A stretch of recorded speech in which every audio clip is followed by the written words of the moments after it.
Hi everybody, welcome back to my channel. Today I want to talk to you about the book I Am Not a Serial Killer by Dan Wells. So this is the first book that Dan Wells wrote about John Wayne Cleaver.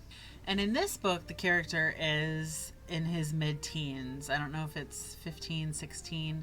John Wayne Cleaver is obsessed with serial killers.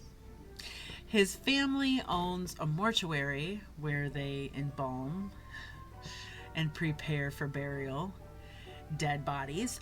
And John is sort of fascinated with the process and with death and with killing.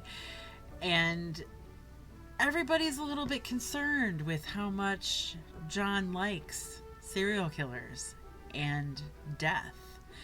He's diagnosed by his therapist as a sociopath, and he chooses to live his life by a very strict set of rules so that he doesn't become the kind of serial killer that fascinates him so much.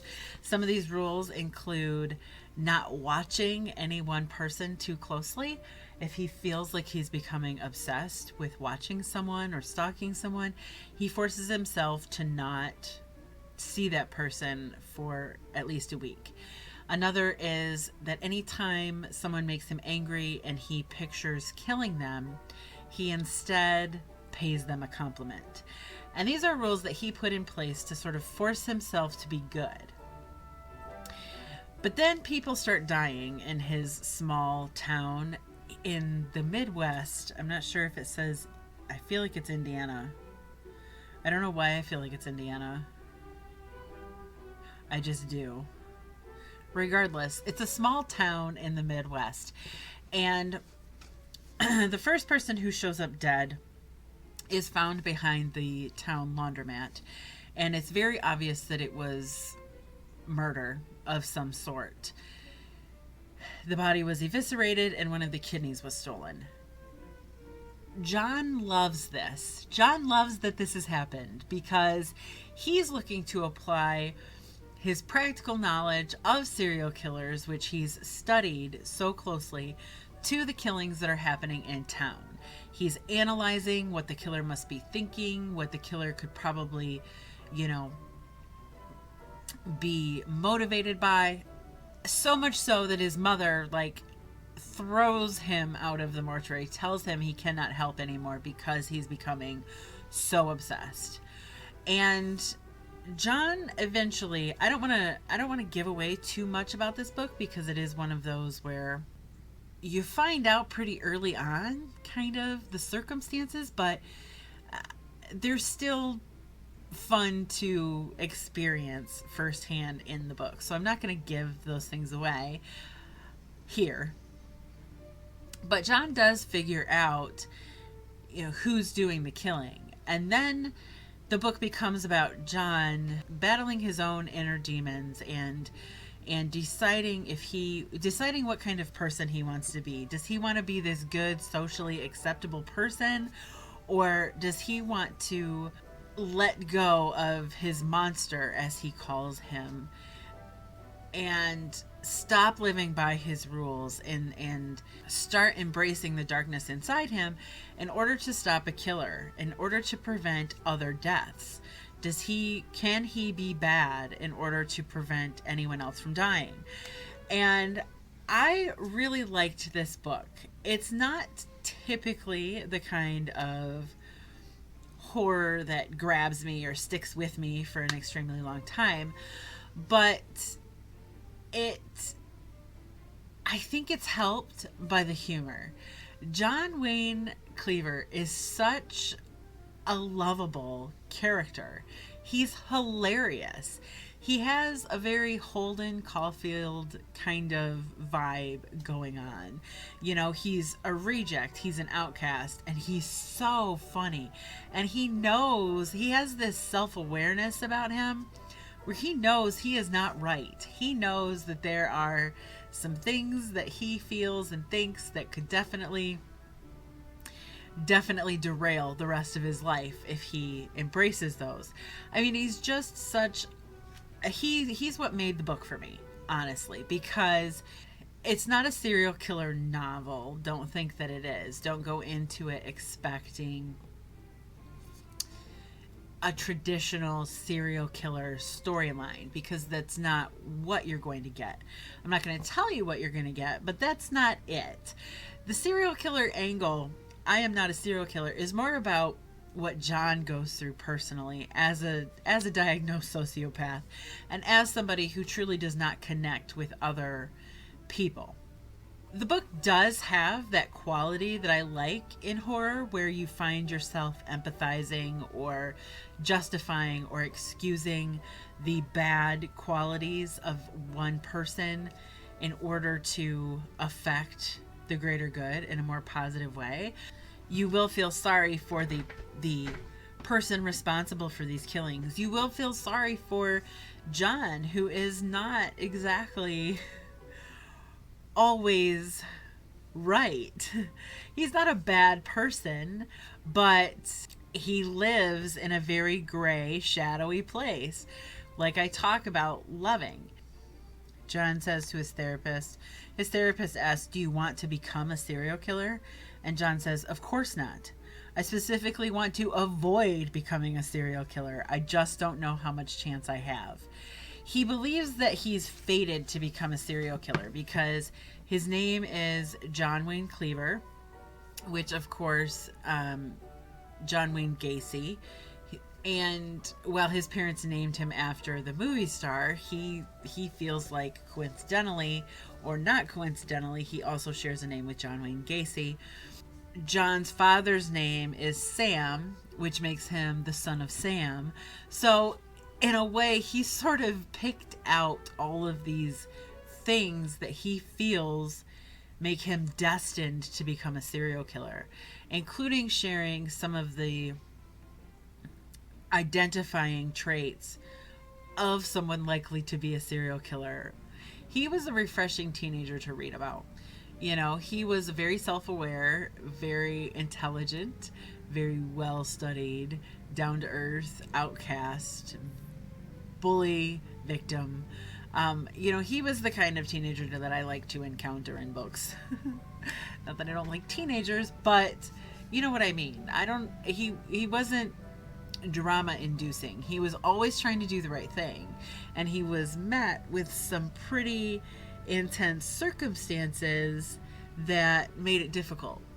Again, he is talking to his therapist, and the book is written in first person, so all of this is from John's point of view. He said, "I ignored him, sullen. The cars outside drove slowly on the sheet of black ice that covered the street.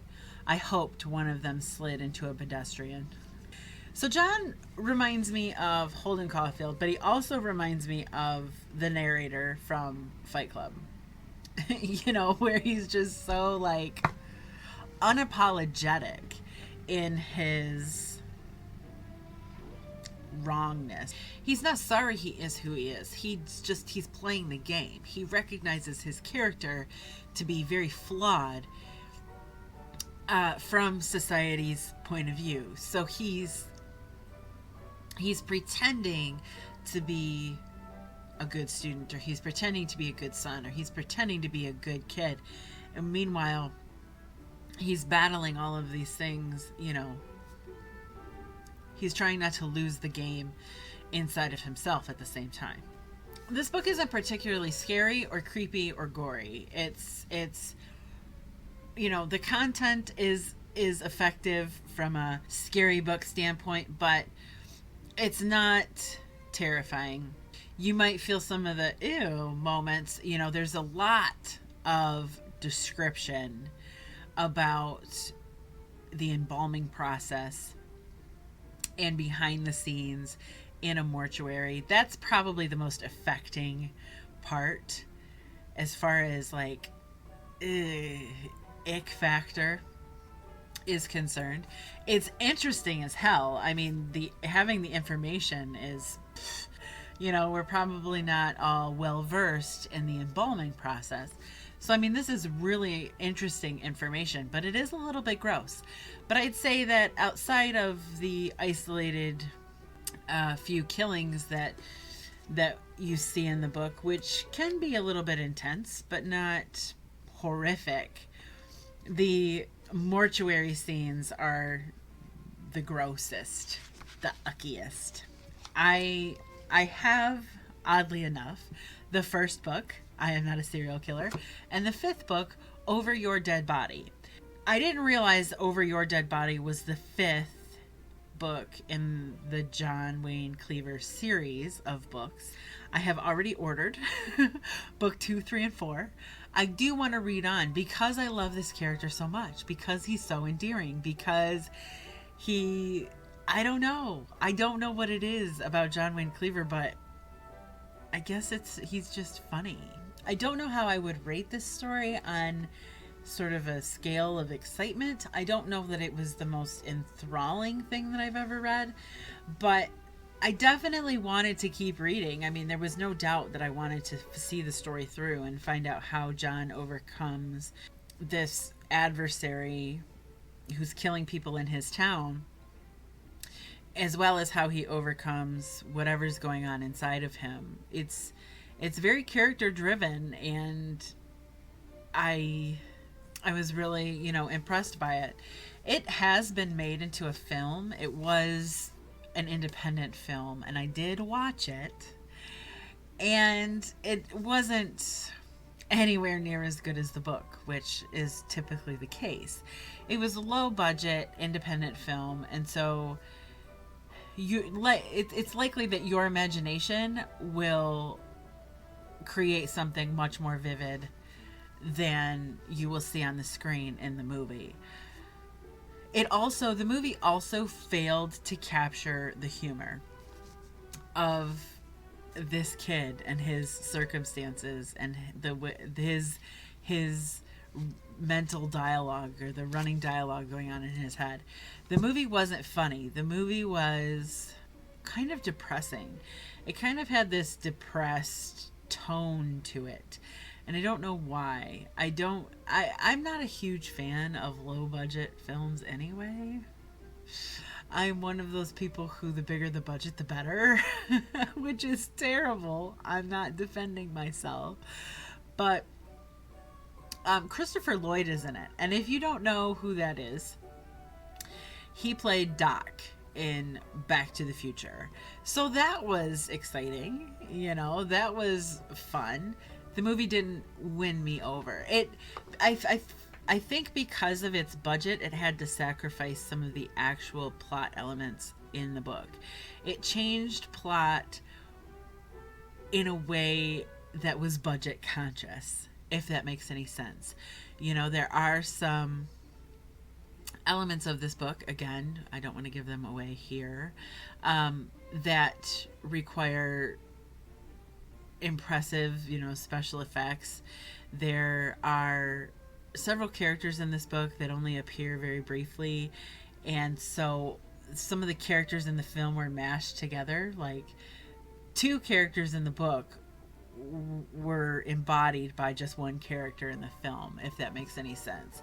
So that's a real shame, and I imagine that directors and producers do what they can with the budget that they have, but to see a book's content altered specifically because of budget constraints is depressing. It is depressing. So I would pass on the movie, but I would definitely read the book because, holy crap, it's funny. So that's all that I have for I Am Not a Serial Killer by Dan Wells. I look forward to reading the other 4 books and telling you guys about those as well. If you've read this book or seen the movie, feel free to leave your thoughts and opinions in the comment section down below. I would love to see them, read them, and have a discussion with you. For now, though, I guess that's it. So thank you so much for watching, and I will see you all very soon.